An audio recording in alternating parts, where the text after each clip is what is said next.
Chapter 6. The camp had eaten breakfast and was ready to move at the coming of daylight. It was only the 15th of October, but ahead of them lay 200 miles of mountainous terrain. If their beasts had been well-fleshed and strong, and if there had been more than a few pounds of food, the emigrants wouldn't have been so anxious, but ahead of them were barriers, and this morning held a hint of snow. Their journey now lay up the winding Truckee Canyon. They had gone only a mile or two when they were overtaken by Reinhardt and Spitzer, the long-legged and short-legged companions. When they passed the eddies, Bill said they were the two slicest thieves on legs. With loud voices, as if they expected to be called liars, they told their story to Tamsen. They had been helping Wolfinger dig a pit for his cache when a horde of Indians bore down upon them. Almost at once Wolfinger fell, with arrows sticking out of him from head to feet. He had been exposed at the moment of attack, but the other two had been behind the wagon. They saw that Wolfinger was dead, whereupon, greatly outnumbered and having nothing to fight with, they took to their heels and ran for their lives. They ran until out of sight, and then buried themselves in sand. Thereafter they hid by day and fled by night. That was their story, but almost nobody believed it. When, in simple words, Mrs. Wolfinger was told what had happened, she turned very white and collapsed, as if her legs had been knocked from under her. Two of the men carried her to Tamsen's wagon and laid her on a pile of bedding. Then the train moved on. After seeing the woman faint, Reinhardt and Spitzer hastened on ahead, as if eager to outdistance these people and get beyond their reach. The eddies had come up while the men were telling their story. To his wife Bill said, "They're the guiltiest pair of skunks I ever saw." "Now, honey, maybe they did tell the truth." "They couldn't. Did you see their faces? The devil himself wouldn't sleep with them without keeping one eye open."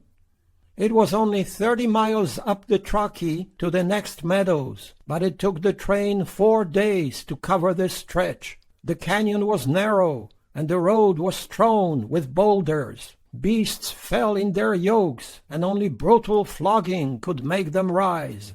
They had grass each night, but starved things, either beast or human, don't recover lost strength in a few days. Eddie became aware of that. His family had a goose, and they ate all of it the first day, and on the second day he killed another. But Eleanor and Jimmy were very weak. They took all the hours of daylight to cover 6 or 7 miles, and stopped often for long rests. And when night came, Eleanor was so exhausted she could barely stand. Each morning Bill left her to search for something to eat, and while he was gone, Eleanor would carry the children as far as she could. Bill had expected to find wild geese and ducks, but in 4 days of hunting he saw only 2. He realized now how foolish he had been to give 7 geese away, because all of the other families had a little food.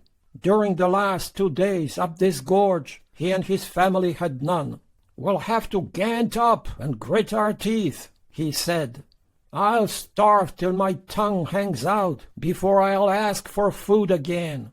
"But, honey, what'll we do?" "Just go on till Stanton and Mac come." "That might be days and days." "I'll shoot something tomorrow," said Bill. "I might see a coyote."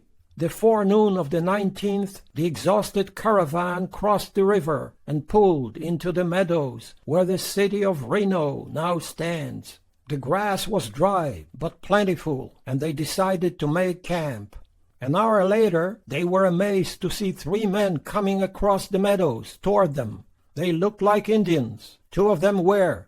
Charlie Stanton, after 31 days, had come back. Everybody in camp who could walk rushed out to meet him, but few of them even paused to greet Charlie.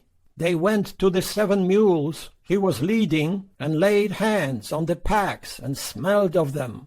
"It's food," one said. If the more ravenous ones hadn't been restrained, they would have torn the panniers off and ripped them open. But Charlie went among them, pushing them back and asking them to be patient.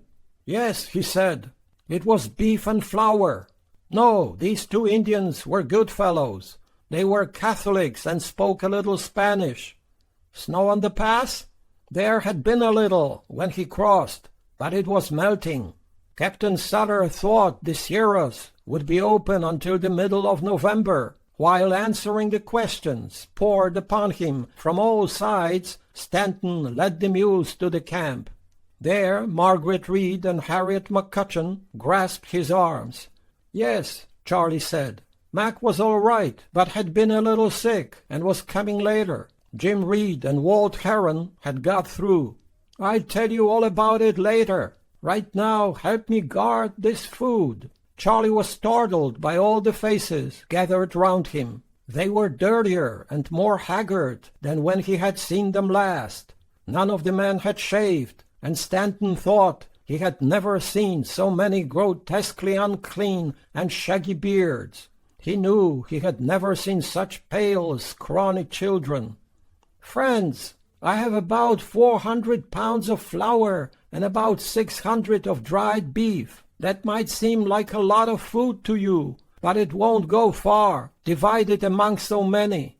I want to be fair to everyone, and so I ask you to be patient, and you'll have bread in Dutch ovens before long, and good beef in your bellies. Now, please wait until some of us can divide it up."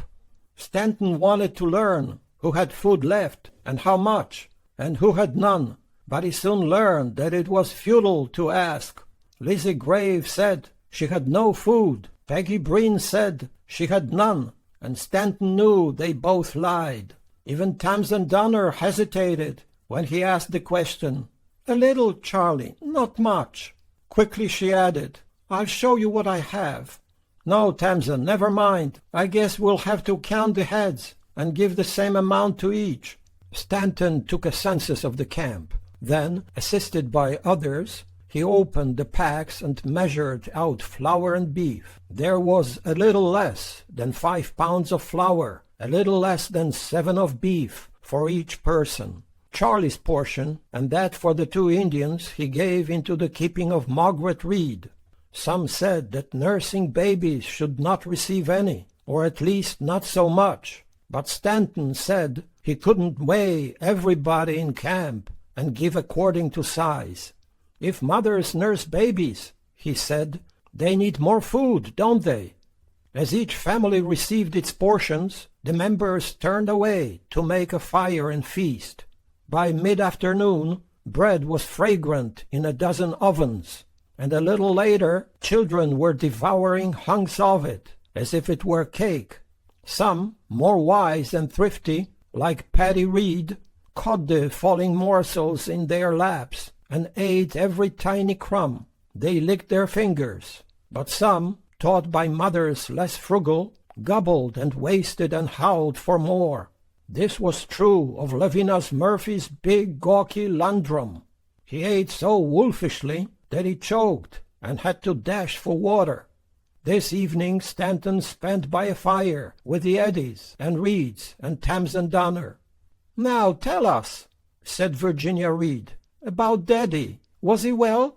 "Yes, he was well, but he almost starved to death. In fact, Walt Heron went crazy for a while. You see, for days they had nothing to eat. Then one morning they found a bean in the road. It had fallen from some wagon that went through this fall. Walt ate that bean. Then they went down on hands and knees and hunted for beans and found 4. That made 3 beans for Walt and 2 for Jim. That was their supper. The next day they found an old tar bucket somebody had left. Jim scraped it with a stick and saw that under the tar the bucket was coated with tallow. He scraped some tar off and dug off a piece of tallow about the size of a cherry. Walt downed it at a gulp. Then Jim tried to eat a piece, but it made him vomit. He says Walt thought it was pretty good stuff, so he gave him another piece. It was foul stuff, about half tar and half old, stinking tallow. Jim says he watched Walt and he seemed to be all right, so he gave him a third piece. Then Jim tried another morsel, and it made him so sick he thought he would die. Well, it made Walt sick too. In fact, for a while Jim thought Walt was dead. "But Daddy's all right now." "Oh, yes. He's thin and weak, but he's all right." "What did they eat after that?" "Well, nothing. When I met them, they were staggering. I thought they were drunk." "Why in hell," asked Bill, "didn't they eat the horse?" "I wondered about that. Well, you know how Jim is about his horses. Walt wanted to eat the horse, but Jim talked him out of it. And so it was that way for 3 or 4 more days, until they met me." "Is Jim coming with supplies?" asked Tamsin. "As soon as he rests up. They were not much more than skeletons." "Did you see any game?" asked Bill. "Not a thing. That is, not a deer or anything like that. All the way over I don't think we saw anything but a few pine squirrels." "How is the pass? Is it a hard pull?" "An awful pull. 50 or 60 miles from here is Truckee Lake. Just beyond it is the pass, and in places it's almost straight up. I think you'll all have to feed up your animals a while before you try it." "But it feels like snow," said Margaret. "Just fall weather. We have plenty of time, but I don't think your beasts can make it until they flesh up. Not the oxen, anyway." "How far is it to Sutter's?" "Oh, 200 miles, more or less. It all depends on your oxen in the yokes. If they are strong enough, then you'll have time to throw away." Stanton told others there was plenty of time, and urged them to camp here a few days and strengthen their beasts. The best forage, he said, was here. The families discussed the matter. Some, including the Breens, wanted to push on at once, but others, including the Donners, thought Stanton's advice was good. If the train tarried here a week, it would still have 20 days before the middle of November. They would have to average only 10 miles a day, and the Donners thought they could do that, even across mountains with weak teams. Stanton said they would find forage and pure water from here to the Sacramento, and besides, Jim, Reed, and Mac would be coming in to meet them. Frank Graves and his family wanted no help from Jim Reed. They decided it would be best to send 2 men ahead to fetch in provisions, and Will Foster and Will Pike, Mrs. Murphy's sons-in-law, said they would go. They were making preparations when Foster accidentally discharged a pistol and killed Pike. A heavy snowfall couldn't have alarmed these people more, and at once, when news of the tragedy spread, there was consternation in every family. The superstitious Pat Breen saw in the death an omen of doom, and his feeling was shared by Mrs. Murphy and some of the young men. Frank Graves thought one of the unmarried men should go with Foster, but none of them would volunteer. "I would go," Bill said to his wife, "but I don't see any sense in it. Charlie says Jim will meet us in Bear Valley." "It's Mrs. Graves," said Eleanor. "She says she won't take any food Jim brings." "All right, then she'll have to starve." "They won't starve. They have cattle to eat." "Sure they have. Well, why should I go to bring food to Lizzie Graves?" "Honey, nobody said you should." "But Frank Graves looked at me that way. He seemed to think I should go."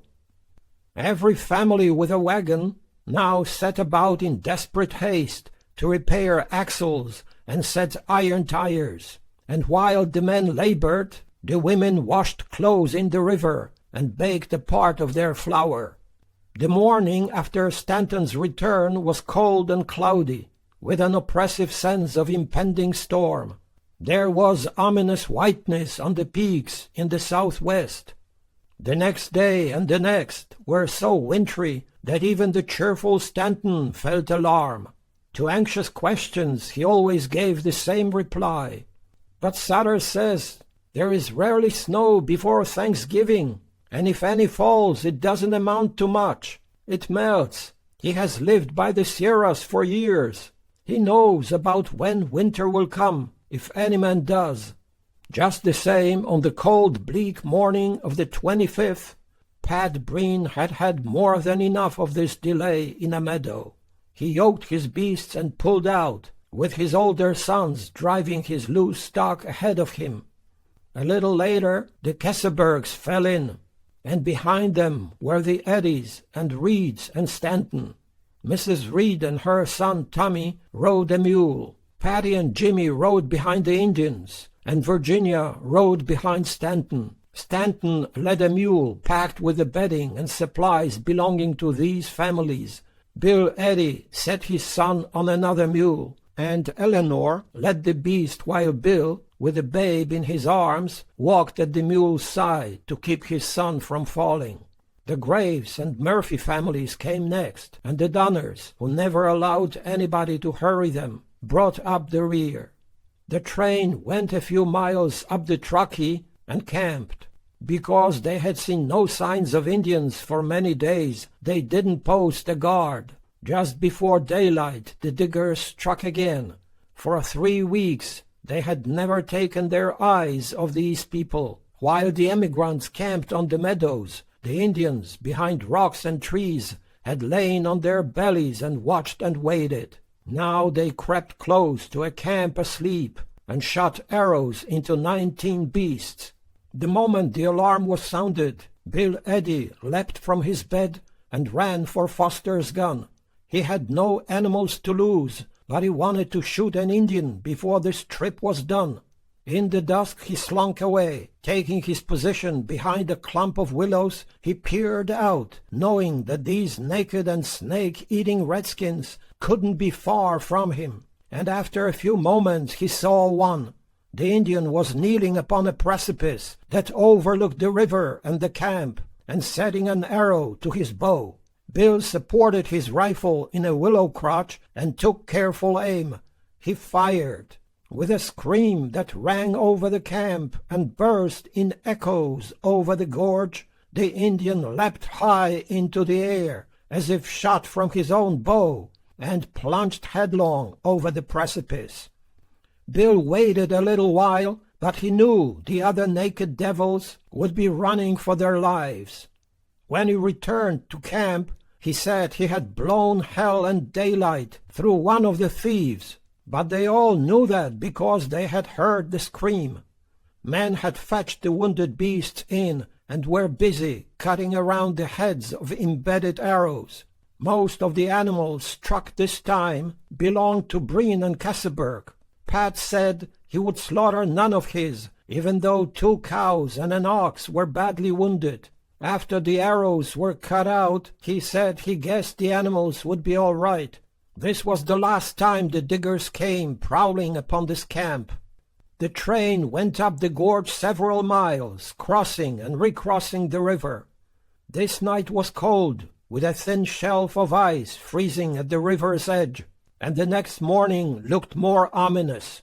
There was snow on the peaks, and the atmosphere was laden and gray and full of the chilly bleakness of late fall. It felt as if a great storm were gathering, the kind that begins with cold rain and turns to sleet. Some of them now reproached Stanton for having persuaded them to rest on the meadows, but Stanton was cheerful. It might snow a little, he said, but it would melt. This was only October, and he was sure there were weeks of Indian summer ahead of them. "Likely as not," said Lizzie Graves. "It will freeze the marrow in our bones. In Illinois, when it's like this, it means snow. But we have the warm Pacific winds here," Stanton said. "When they reach these mountains, you will take off that big coat." Pat Green had been listening. "It's a wonder," he said, "if we don't all die." Stanton and Captain Sutter were wrong. An early winter, the earliest Sutter was ever to know in this area, was moving in. On the morning of the 28th, snow began to fall. Not thin, starved snow in frozen particles, but big, soft flakes as large as birch leaves. In a little while, these were so thick that nobody could see more than a few feet beyond him. The storm closed in, soft and gentle, without a breath of wind, and each wagon moved in its own isolation, completely lost to those ahead or behind. The big flakes melted on the beasts, and they became wet and steaming, but the snow didn't melt on the road. Before noon came, wheels were turning in 3 inches of depth. Nothing else in the world could have filled most of these people with such utter despair. Many were so sunk in hopeless gloom that they didn't speak, but toiled on hour after hour, watching for a sign of light. Hands and feet ached in the cold wet. Bodies were chilled through. They had left the river now and were crossing a low range of mountains, and in the deep dusk they could see only the evergreens clothed with white. From covered wagons small children thrust heads out to look at the storm. At the sides of the plodding beasts men and women moved like wet shadows, and all day the snow fell, soft and gentle and remorseless. "You still think it will melt?" Bill called to Stanton. "Yes, Bill, I do." Bill had wrapped a quilt around the babe in his arms. The quilt was now wet and heavy. His son Jimmy, riding the mule at his side and clutching a wet mane with wet bare hands, looked as if his face were frozen. "Jimmy, you feel all right?" "I guess." Just ahead, little James Reed was behind an Indian on a mule, his short arms hugging the man, his face pressed against the buckskin jacket. "Anyway, Charlie, we should get some game when this stops. It will make nice tracking." "Yes, I hadn't thought of that." "What's the name of these 2 Sutter guides?" "This one is called Luis. The one on ahead is Salvador.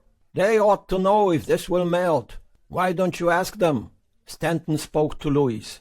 "He says he doesn't think it will." "Then I guess it won't." Bill looked across at his wife, who was on the other side of the mule. "Honey, you all right?" "Yes." "You wet?" "A little." "Well, we'll soon build a fire and dry out." The emigrants stopped for the night in a grove of large evergreens, and Bill chose a tree with wide spreading branches under which no snow had fallen. On the dry cones he set his children and then made a fire. Nearby, under another big tree, were the Reeds and Milt Elliott and Stanton. Fires were made under several trees, and in the gloom, deepened now by the coming of night, they looked very cheerful. There had been no let-up all day in the fall of snow. It was now 6 inches deep, and it still fell. The Donners had dropped behind and were somewhere back in the storm. The persons here were drying themselves at the fires and hanging bedding from limbs to fill with heat. Out in the storm the beasts stood where they had been unyoked. The loose cattle didn't move off to seek forage, but stood huddled together, a group of wet skeletons that seemed to be as depressed as their owners. There was little cheerfulness in this camp tonight.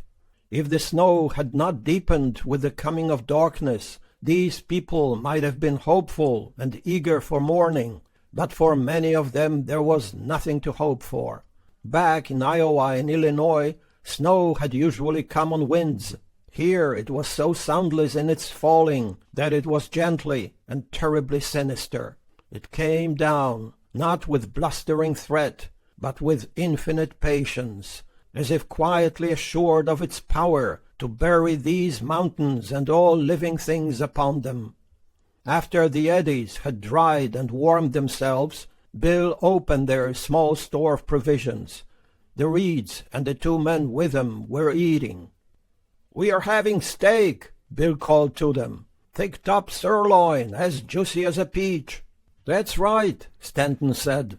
"And hot pepper sauce, hot mince pie, soup, coffee, and biscuits melted down in butter," said Bill to his wife. "Should we ration this or gobble it up while it lasts? I should get a deer tomorrow." "We'd better ration it," said Eleanor. and she gave about 3 ounces of beef to her husband and 2 smaller portions for Jimmy and herself. Almost at once, Bill's was gone. "Honey, I'll give you a little more." "No, no," he said. "I'm as full as a tick." He groaned as if he were a glutton who had overeaten. "I ate too much," he called to Stanton. "I always do when I have hot mince pie." The banter between the 2 men, so painfully transparent, brought only wan smiles to the faces of Eleanor and Margaret. Even Milt Elliot, usually so cheerful, had nothing to say tonight. He knew, and they all knew, that this storm might be their doom. After supper was finished, warmed quilts were laid on the dry earth, and the small children were put to bed. Some of those from other trees came to the edifier. The wood was dry fir limbs that threw off great showers of sparks and talked loudly in the flames. The smell of the fire was strong and sweet. Frank Graves was among those who came over and crowded in to warm their hands. His troubled gray eyes looked accusingly at Stanton. "Well, Charlie, what do you say now?" "Uncle Billy, I don't know. Sutter told me that winter never sets in before the middle of November. There's the first time for everything. If this ain't winter, I don't want to see any. Back home, this much snow was the real thing. There's a warm Pacific wind here. If it blows across, all the snow will melt." The other men had never heard of this wind. They asked eager questions about it. Did it blow in all seasons? It's what gives California its warm climate. It comes in from the ocean. But how does it get over the mountains? Across the passes? Sutter says it blows as far as Great Salt Lake. Is there always an early snow that melts? I didn't ask him that. He said if I didn't meet you too far back on Mary's River, we'd have plenty of time. He figured you'd be about to the sink.